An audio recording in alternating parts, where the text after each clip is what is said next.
So there's some new intel on Jimmy Butler that could completely change the landscape of the entire Eastern Conference. Follow me now for a second. Remember a couple of months ago when Pat Riley effectively told Jimmy Butler to shut the hell up, stop all the yapping because he was disrespecting the Boston Celtics? That tension then carried over into the offseason, where it seemed as if like Jimmy Butler and the Miami Heat organization were not able to get on the same page on a contract extension. This lingered on for way too long, and here we are now with roughly a month left in the offseason, and it seems as if like there's now some information about Jimmy Butler potentially going to the Brooklyn Nets, and it all makes sense. The Brooklyn Nets is an organization that will have a ton of cap space in next year's offseason thanks to Ben Simmons coming off of their contract. They're also an organization that is in a massive market. You have Brooklyn, New York City lights, you gotta sell the glitz and glam, and of course anyone that can do that with stardom is Jimmy Butler, especially when you have a player like Jimmy who can transcend any organization that he's ever participated on. First Minnesota, then Philly, even with the Miami Heat taking 2 trips to the NBA Finals, in large part to do from the excellence of Butler himself. Another telltale sign is that the fact that Jimmy could potentially be a free agent next season. He has a player option he's more than likely going to opt out on to try to figure out his true value in the free agency market. And to make things all very interesting is that there has actually been reports confirming that there is some type of connection between Jimmy Butler and the Brooklyn Nets.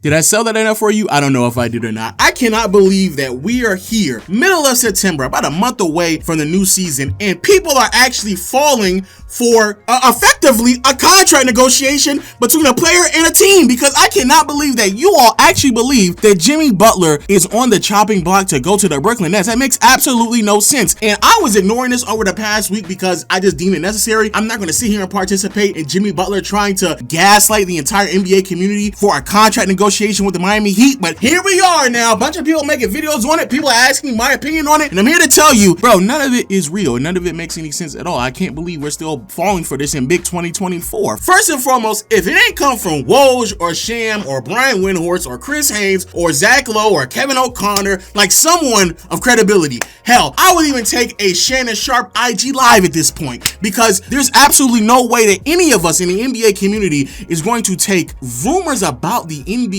from the New York Post. But yet here we are, because the New York Post make this claim that Jimmy Butler and the Nets are tied. Now all of a sudden we have to now take it with any sense of credibility. We don't. Second of all, think about this for a second. Why would the Brooklyn Nets even be looking for Jimmy Butler? Everything that they have done in this entire offseason has pointed in the direction of rebuilding, restructuring, quite frankly, tanking. They brought in a new head coach, and not just anyone, literally a rookie head coach. They traded away the Phoenix Suns draft picks that they got from the KD trade over to the Houston Rockets to receive their own draft capital back that they lost in the James Harden trade, which again doesn't make any sense if you're trying to win. If you're going to try to compete, why would you want your own draft picks back if you believe you're going to be able to go out there and compete for a championship or a playoff run? But third and more importantly, they literally traded away Mikal Bridges in the offseason to the local rival team with the Knicks, and the only thing they received in return was expiring contracts and more draft compensation. Matter of fact, the entire offseason has been them talking about, oh, we're going to trade away this player and that player. Cam Johnson's gone. Nick Claxton's potentially gone. Like, that's literally what the entire offseason has been for the Brooklyn Nets. If you believe you're trying to compete now and go after Jimmy Butler, wouldn't it make more sense to just keep Mikal Bridges on the roster?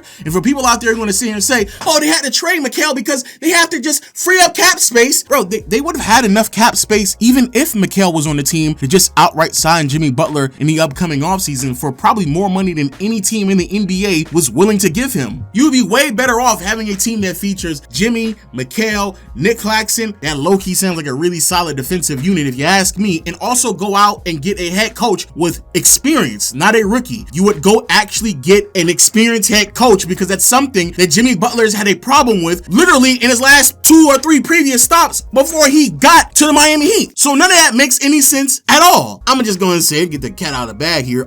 Jimmy Butler isn't like that. I don't know why people still hold Jimmy on this pedestal as if like he is this player that continues to transcend so many other teams in the NBA, but that's not the case at all. The reality is that Butler has been in a conference where more or less the only only team that he's really had to compete up against are the Boston Celtics. Both times in which they beat the Milwaukee Bucks, Giannis was hurt. I don't know why people continue to just remove that from the conversation, but even if you want to talk about how they succeeded over the Bucks as well, that's fair, but a lot of that still has to do with Bam Adebayo and the coaching, which for whatever reason, believing that he's getting away from that is going to aid him makes no sense whatsoever. Taking Eric Spoelstra and Bam out of the equation is pretty crazy, especially when you can argue in this upcoming year, more than likely Bam is going to be the better and more impactful player for Miami. The truth of the matter is Jimmy Butler just isn't the player that a lot of people make him out to be, so even if there is any type of news that's surrounding Jimmy Butler, it shouldn't really be that much of a needle mover unless he's going to an organization that is quite literally one piece away. And when you take a step back and you look at the landscape of the NBA, it ain't too many teams that are in that situation, especially those type of teams that are desperate enough to roll the dice again on a near 36-year-old. Another team that I've seen fill up the rumor mills over the past week or so are the Los Angeles Lakers. Now the Lakers make a little bit more sense in large part because they could be desperate enough to go after someone like Jimmy Butler, but again, I don't really see how that's really going to change a lot of what they do out there in LA, especially with a new head coach, a new system, new scheme. It'd be really, really hard to integrate a third star into what they're trying to accomplish, especially when you have two players that are not only ball dominant, but can do a lot of the things that Jimmy Butler can do, and you can very well argue they do it even better. But more importantly, the age and the amount of money that he potentially is going to be looking for is something that is a much bigger problem even for the Lakers. And one team that is desperate enough to do so are the Golden State Warriors. Follow me for a second. We all know that the Warriors, they're running out of rope when it comes to this Curry era. Curry, though he is still really, really good, clearly is getting older, and these years that have just been way too taxing on his body is starting to really show up, especially towards the tail end of last year, where he just wasn't as impactful as he was early on. Similar things can be said with Draymond as well, where Draymond's still a really good player, really smart defender, but just doesn't have the same impact that he once had, again, just because of age alone. They decided to part ways with Klay Thompson in his offseason as well,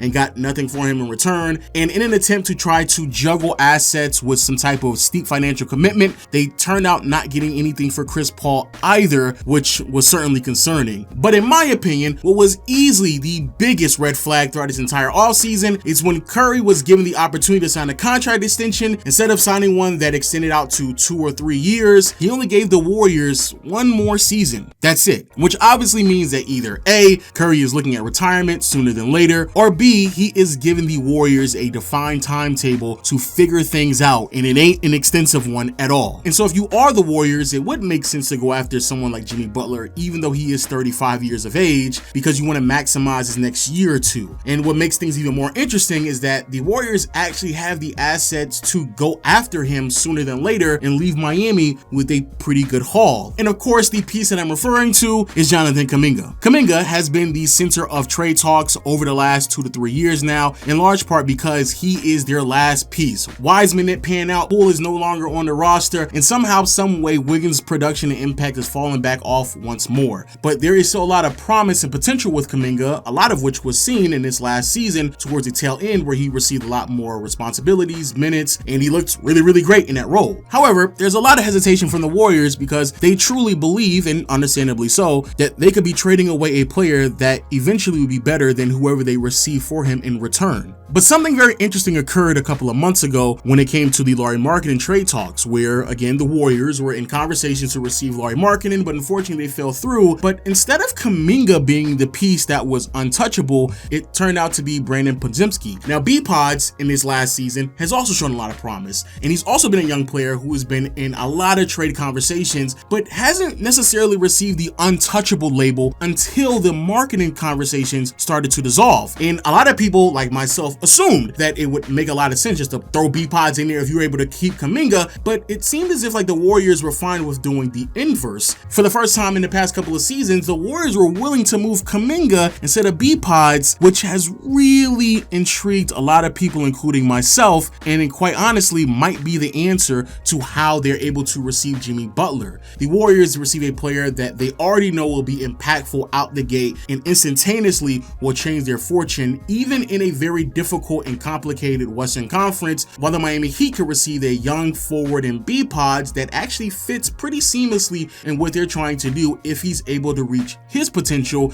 but more importantly, better fits their timeline and what they're trying to accomplish with a lot of these other young players who are below the age of 30, unlike Jimmy. So through that lens, it actually works for both teams. However, I still have a hard time believing that the Warriors would ever make this type of commitment. Not only because Jimmy, again, is 35 years old and will be 36 next season, but more importantly, I just don't see why so many people are that high on who Jimmy Butler can or cannot be on any roster, even if it is the Warriors with Steph Curry and a really good coach in Steve Kerr. I think a lot of people have been hypnotized on what Jimmy has done with his Miami Heat team for the last 2 to 4 years now, understandably so, but that's back when he was younger, more impactful, and I just don't think that people have been carefully watching the regression of who Butler has been over these past 2 to 3 years, and I don't believe that he is so good that it immediately turns the Warriors into an instant title contending team. That would be the only justification of not only getting rid of Kuminga, but more importantly, making the financial commitment that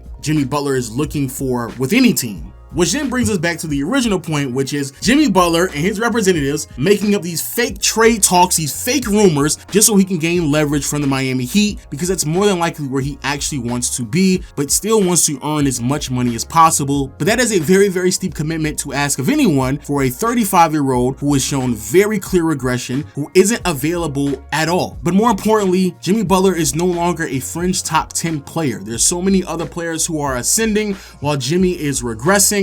And I could very well argue that he's not even the best player on Miami anymore. I think that title should rightfully belong to Bam until further notice. And so even though we may see a very incentivized, very motivated Jimmy, I don't think that's enough to justify giving him a max contract extension or anything anywhere near close to it whatsoever. And in my opinion, that has actually been a much more interesting conversation throughout this entire offseason. There have been a handful of stars or pseudo stars in the NBA that has not received the same value that they normally would have received a couple of years ago. But Jimmy is finding himself on the same list of players such as Brandon Ingram, Zach LaVine, Julius Randle, and I think a couple of other players are going to come up in this conversation as well in the upcoming years, such as Karl Anthony Towns, who in normal situations would just receive a max contract extension or at least somewhere close to that where it's suffice enough to justify them having on the team, because whatever team or organization that they're playing for wants to retain a certain level of talent that they know they're not going to be able to find. But nowadays, everyone is being very, very hesitant and cautious on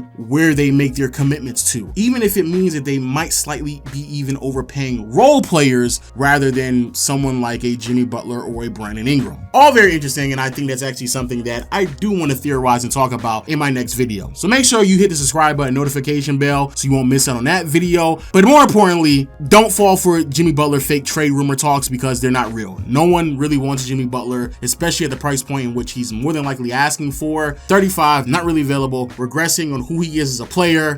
Yikes. Big yikes.